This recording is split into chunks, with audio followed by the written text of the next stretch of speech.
to start to help other podiatrists because I would meet people like me, and on the outside they would seem like everything's great, they've got a big business, they seem quite successful, but when you speak to them privately or they open up to you, you can see that they're crumbling inside. And they were like me, they wanted to just basically run away and have either someone take it all off their plate or run away and do something else.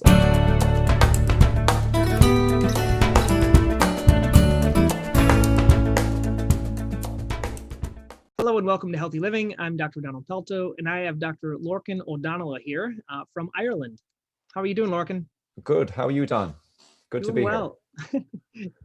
It's nice to have you here. And I've been really impressed lately about your work that you've been doing with helping a lot of podiatrists live healthier and better lives.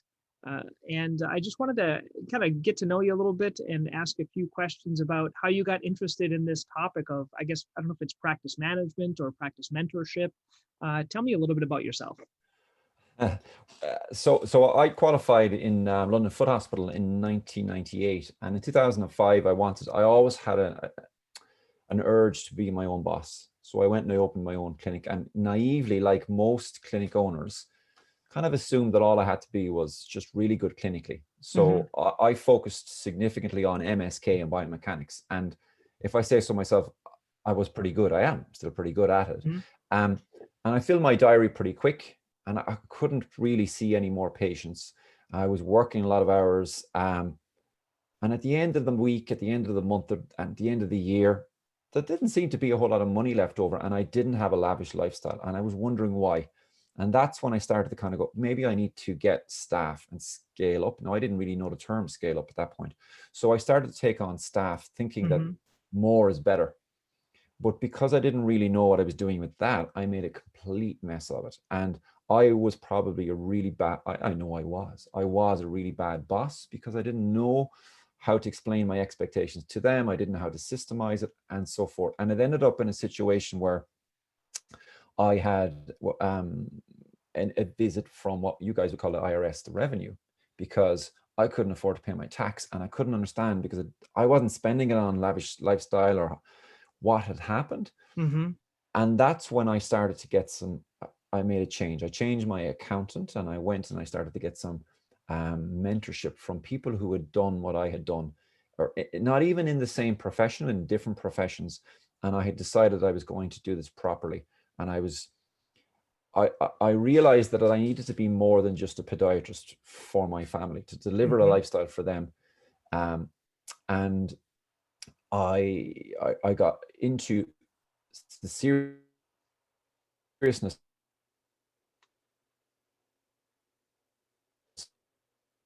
of a success. And within a short period of time, I had paid off my tax. I had gotten to a situation where my revenue had increased by 500%, my profits by 400%. Even this year, during the COVID, we opened a second clinic and we were profitable within inside a week. And I wanted to start to help other podiatrists because I would meet people like me, and on the outside they would seem like everything's great, they've got a big business, they seem quite successful, but when you speak to them privately or they open up to you, you can see that they're crumbling inside. And they were like me, they wanted to just basically run away and have either someone take it all off their plate or run away and do something else. Many a time my wife said to me, well, why don't you go and get a job doing podiatry? And it wasn't well paid enough for us to live or to be able to afford a house. And I swore no. And part of me, Don, is I'm quite stubborn. My wife will tell you, very stubborn. And I would not give in. And I just wanted to, and I worked my way through it. And now I do the same with other people. And I just love it. I love seeing their results, how they're getting on. That's awesome, Morgan. Now, I'm so curious because I did read your book, and on the bottom of this video, we'll put a link that they can get it if people want it. And it was a very inspiring book, but you talk about this mentor, and I guess maybe this mentor that helped you wasn't in the profession of podiatry. Tell me a little bit about that person, if you could. So I've had a few different mentors. Someone wouldn't even have known I exist. So I've had one of the mentors I would have been Paul Wright. He's based in Australia. He's a physiotherapist. I've had mentorship with, for a short period of time, with Paul Goff. He's a physio in the UK.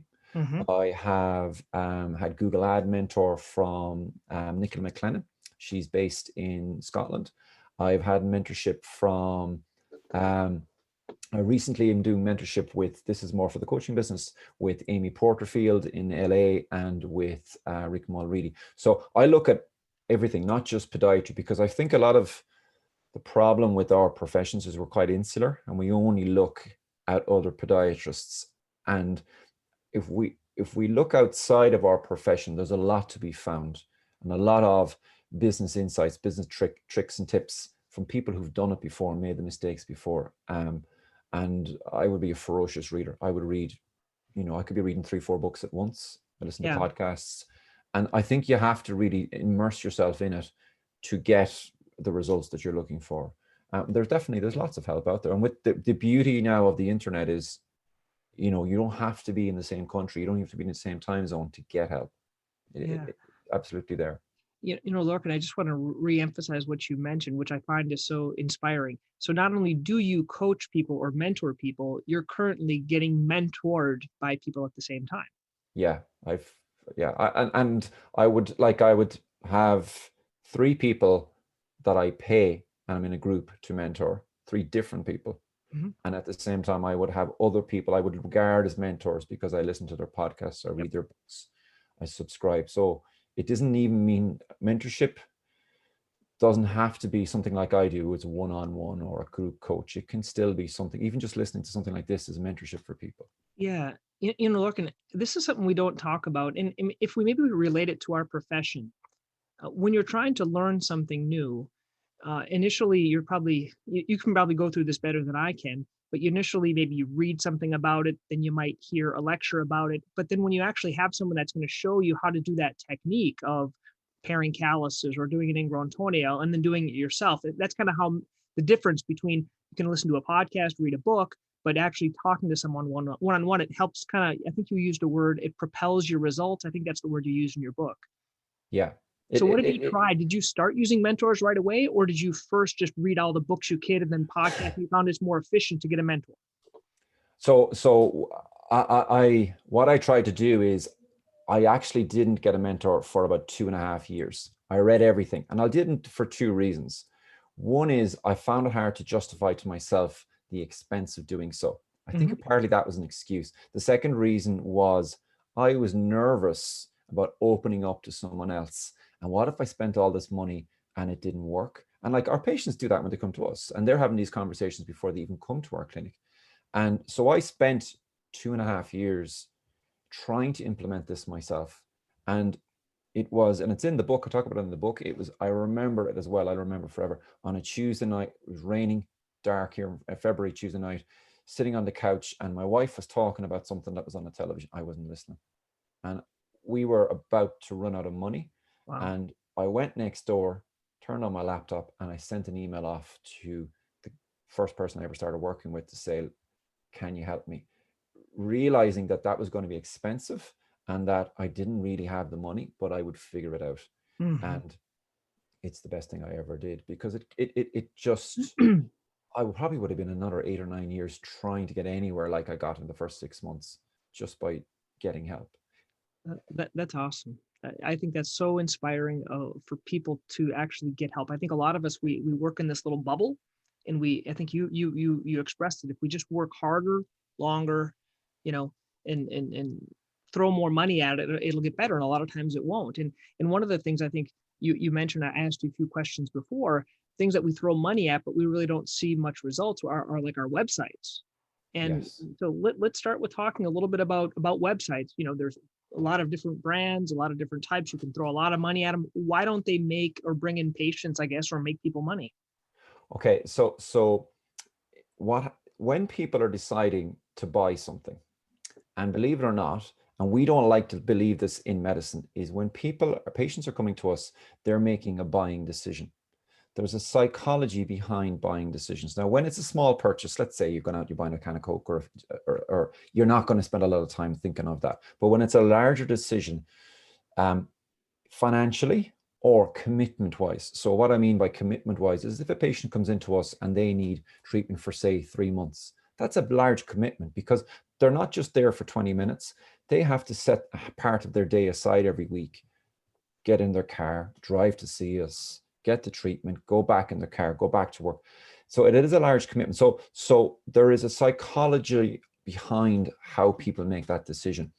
Unfortunately, what happens is the vast majority of websites, not just podiatry websites, but I would say all business websites, they're not actually designed with this in mind, that there is a psychology behind people make decisions and why they make decisions. So we should design our website for our patients, but instead what we tend to do is we tend to design a website that's quite pretty, and it's all about us.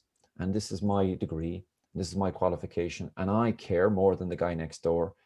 And in fairness, the patients don't really care what our qualification is. I mean, they don't ask us too often, do they? Did you get a 2-1 or a first? They just, what's in it for me? Can you fix my foot? So really what a website should be doing is it should be starting there.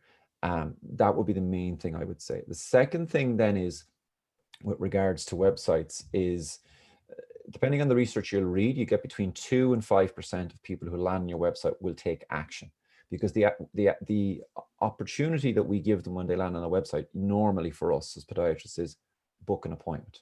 Correct. Which is, give me your money and then I'll tell you what's going on. Whereas my website and my clients' websites is different. Our website is designed using direct response marketing. So direct response marketing is, come to my website and we will give you information for free. We don't want anything. So you can go on and you can download, it might be a video, it might be an ebook, it might be cheat sheet, whatever, on whatever topic they're looking for.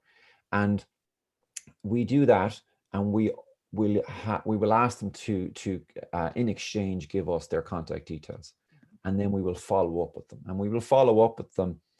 You can do so in an automated way. You can use SMS depending on where you're based. You can use email. You can use phone call, direct mail, and so forth. So stop me if I'm going on too much, but how we do it. You're preaching to the choir. I love this. What we do in my clinic, I'll give you an example.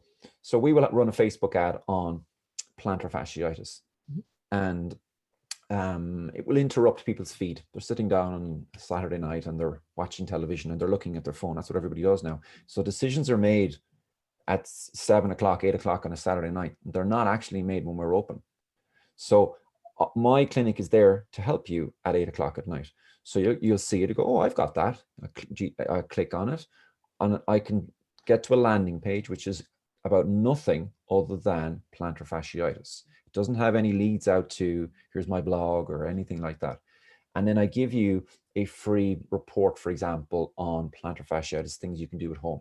Patient gives us their contact details, and then they get to read the book, and they will get an automated email sequence for about 90 days, but we will call them on the very next working day, and we will initiate a conversation with them. And we will, so the people, the team that does this for me, they have been trained. I've trained them to understand the psychology of why that patient is in that position, and what we need to do to get them from a position of skepticism, and it's a varying, spectrum of how skeptical they are, to the position where they're willing to give us a go. And we move them through phone call to do so. And the call could be 15 minutes, 20 minutes. And I will tell my staff, when you're doing that call, the longer you're on the phone, the better, because it's more likely they'll go ahead.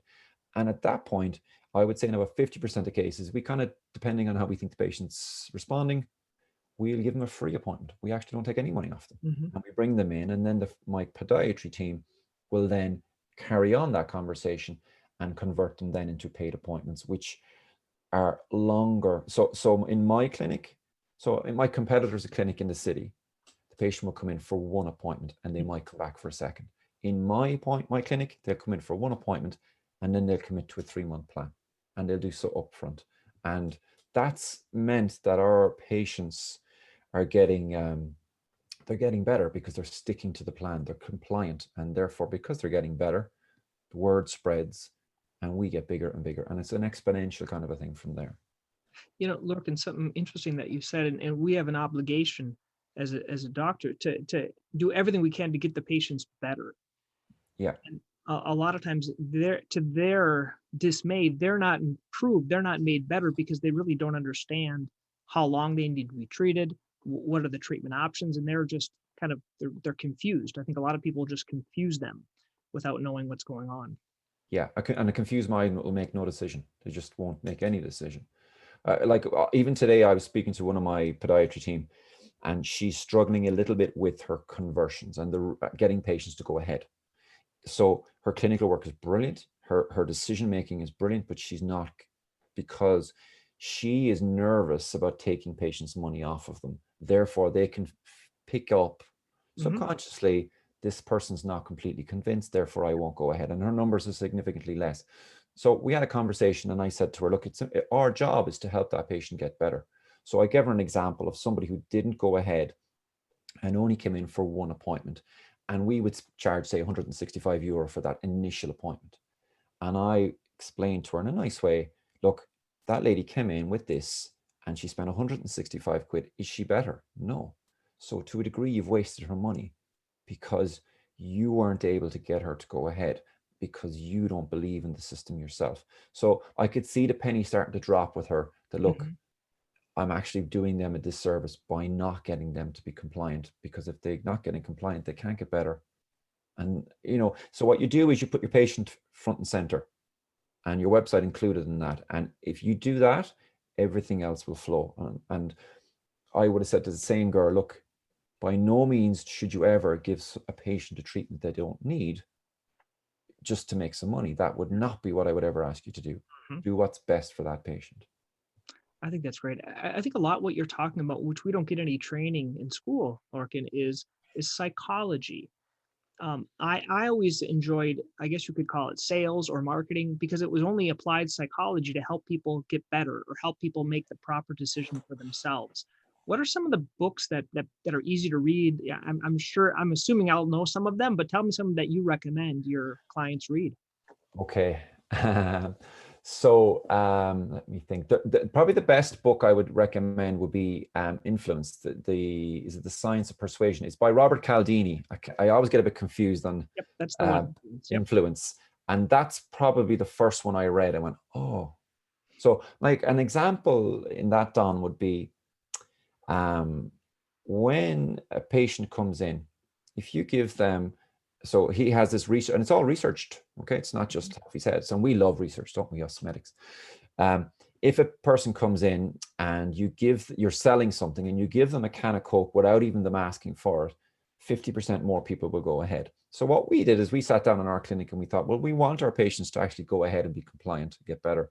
So when they come in, we give them all a cup of tea on a nice fine bone china. And it isn't actually so that they have a nice cup of tea or a coffee, whatever they want.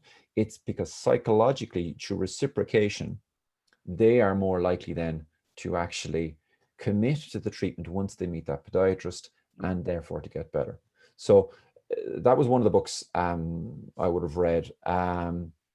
What else? I would have read pretty much all of Dan Kennedy, which is Magnetic Marketing, or GKIC, and he talks about this a lot.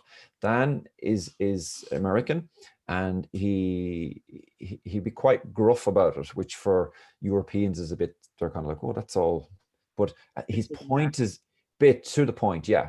But at the same time, he's right on message that it's all about psychology of actually persuading that person to go ahead for something that's good for them. This is the absolutely thing. Yeah, you can persuade someone for something that's bad for them, which is unethical, or you can help use these to persuade them for something for good. That's the main difference. And so that's what it comes down to. If someone comes in with a raging ingrown toenail, you have to be able to persuade them to do the procedure for that. If you can't, they're going to leave with their ingrown toenail not any better. That's just a real simple example. But yeah, Robert Cialdini, he says in that book, the difference between influence and manipulation is intent. So if your intent is to manipulate, then there's no one going to stop you. But if your intent is to influence them for their good, then it's the same kind of tools that you can use. That's so awesome. Yeah, that depends on you and your ethics. And I think, I'm assuming all podiatrists' ethics are top notch anyway. We tend to be. Yeah. In another good book he has, one on time management. He's got a couple of really good techniques for those that are owners, getting rid of the time vampires, I think he calls them. Yeah. Now, let's switch topic. I know we're kind of jumping around, but I'm going to go Sure. by some of the questions you put here, and certainly I'll put all the links to your website there in Ireland and things like that. If people want to see how, I think one good way is doing, it's called swipe files, kind of seeing how Lorcan gives away stuff, see how I give away stuff, so you can see and just kind of follow, take them down that rabbit hole, see what the email sequences look like. That's how you learn how to do this stuff. Yeah, absolutely. And so bec- because I knew I was coming on this today, Don, Yeah. I have set up on my website, it's morepracticeprofits.com Hmm. / Don Pelto. Okay. People go there, they get a free PDF copy of my book. I'm not looking for anything. Free copy there from. So it's Thank you. / Don Pelto. Yeah. So thank you. I'll put that link here in the show notes if anyone want to get that. I have the book. I have the PDF. I think you're sending me the book from Ireland. I don't know when it'll come, but to prepare. The postman is a bit busy, isn't he, at the moment? Lorcan, let's talk a little bit about something that no one likes to talk about, and that's prices. Yeah. What happens if you increase the price by 10%, 100%, 200%, 500%? Why should you increase your prices? Okay. So when I talk to my clients about this, coaching clients, I wouldn't say what we don't want to do is do price gouging, where we're just taking money off people. Mhm. If you're going to be, you've got two really ways of doing this. One is you can be the cheapest, and that's a race to the bottom, because someone can always come in and be cheaper. Personally, what I prefer and what I kind of recommend to my clients is that you deliver a premium service and a premium price. So you don't have to be all things to all people. Okay. The kind of patient that I like to have come into my clinic is the kind of patient who appreciates what we do, who is compliant, does what we need him to do, gets better, is thankful, and tells all the other people. And we are appreciative of them. And paradoxically, when you increase your price, you attract those kind of people more, and you repel the kind of people who are simply price shoppers. And price shoppers will be the kind of person who won't really do everything. They'll pick and choose what they want to do, and therefore they won't get better. They're the one that's going to complain to you. So I would tell my staff when they join me, you are allowed to decline or to pick and choose who you treat. Now, when you come out of university, you're told in hospital, you treat, certainly over here in Europe where it's free hospital service, that you just, my wife is a nurse, and anybody who comes in the door is treated. And that's a great service to have. But that's not what we do in private practice, because if your price is too low, you can't make a profit to reinvest in your staff, to reinvest in your patients, to reinvest in the business, and to make it worth the while for you. Because as a business owner, it is very, very hard running a business, and you need to be financially, let's be straight honest, you need to be financially rewarded. Otherwise, you're just going to go and get a job. Yeah. And if we go and get a job, you're not used to any patients. So pricing isn't as big a barrier as people think, as podiatrists think. Us medics, we will spend more time worrying about the price than the patient will. You will obviously get some people that no matter what, they'll want the cheapest. And they're not the kind of people I want to attract, because I cannot keep them happy. So, I mean, if it was the case that price was always the issue, then why does 50% or not 50%, why does well over 90% of Americans have a smartphone that costs more than €1,000, yet they never have €1,000 in savings in their bank account, over 50% of them, ever in their lifetime? Yeah. And it's the same across the world.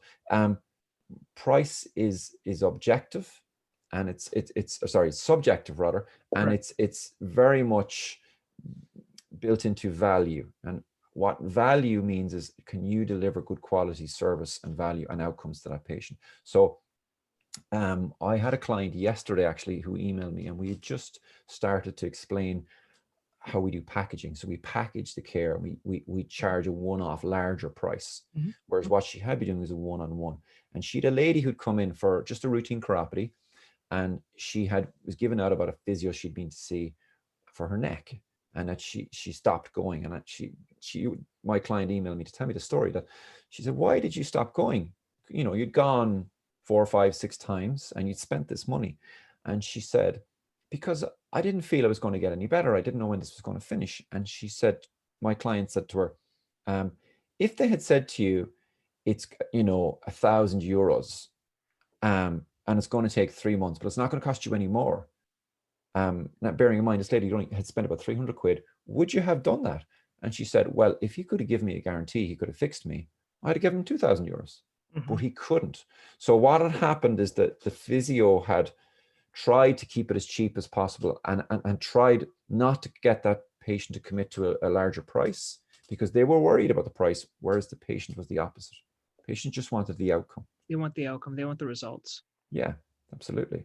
That's awesome. A personal thing in our office, where there's a couple of ways of reducing certain patients that you want to see less of. I think there's certain patients we want to see more of, and certain things you want to see less. One is reducing accessibility, and the other is increasing the price. So we did that for we call it here in the States routine care, which would be chiropody care probably.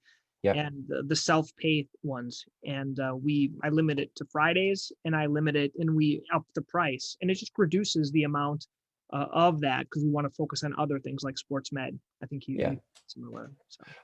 And I totally understand that there will be medics that won't work in private practice and may be watching this, and they will be of the opinion that medicine should be free. I get that. Okay. I mean, my own wife went back to work during COVID to help nursing. So we do this in our family. So what we do in our clinic is we give back to our community. So what we would do is we give sponsorship to local good organizations. Yeah. We close our clinic every month for 1 day, and we treat the homeless for free. And so you can, you know, if you bring in, if you make a proper profit, you can put that back into the patients you're treating. You can put that back into your staffing, training, and so forth. And you can put it back into your community. You don't have to make a big thing about it. We don't tell anyone, really. We don't really advertise that we're doing this for the homeless. We do it because we always said, myself and my wife said, look, we were broke for long enough that when we get back, we will look after others that can't look after themselves. So that's what we do. So if you feel bad about putting your price up, then you can always help others in other ways. That's awesome. Well, Lorcan, we're going to come to one last question here before we finish up. What are the two biggest mistakes that you find that when you're talking to clinic owners, podiatrists, private practice owners, that they make in their practice, and kind of some solutions for those, or at least some guidance? Okay. And I've done these. So anything I've said, I've done it myself. I've made every mistake. So the first one is thinking that clinical, good quality clinical care is enough. Good quality clinical care is a given. It should be. You need your quality, your customer, your actual product needs to be premium to have a premium service. But that's not enough. It's no good being the best podiatrist in your city if nobody knows you're there. Yeah. Or if nobody cares that you have done that master's or done that degree or whatever, done that CPD meeting. That's the first thing I would say.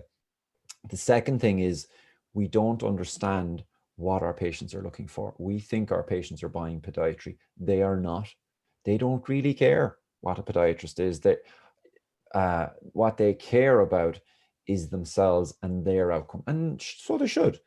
Can you fix my heel pain? So we think they're coming into us because we're a podiatrist, because we care more than the next guy. We think that they're coming in because they want us to fix their plantar fasciitis. They can't even spell plantar fasciitis. They don't want to know. What they want is an emotional outcome. I want to be able to get back to my normal life. I want to be able to go for my run if I wish. And we don't understand that. And when we don't understand that, our messaging is completely wrong. It doesn't resonate with our patients. Therefore, they don't come to us to begin with. And when they do, they don't actually convert into plan of care, and they don't comply when they do. So they don't stick with it. So we get a huge drop-off rate. They're the two biggest things I would say. Awesome. Solutions to both of those. So the solution would be, the first one would be, you need to realize that if you're in business, you need to run it as a business while still delivering good premium and best quality medical practice. And the solution to the second one is understanding business. And business is psychology. It's person to person. It's getting someone to know you, to like you, and then trust you. And there's help out there for all of these things.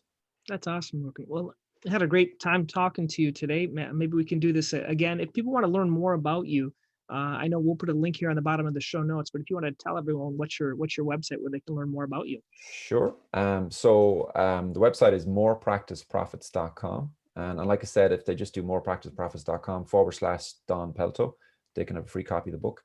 I also have a podiatry business podcast on iTunes. It's called the Podiatry Business Podcast. I spent ages coming up with that name. I couldn't believe that no one had taken it. Well, very good. Hey, thank you so much for your time, and we'll talk to you next time. All right. Thanks, Don. Hey guys, thank you for watching Healthy Living. You're going to find a few links here I'd like you to click. One is to subscribe to this channel on YouTube. Also, you can learn more. There are some videos here you can see.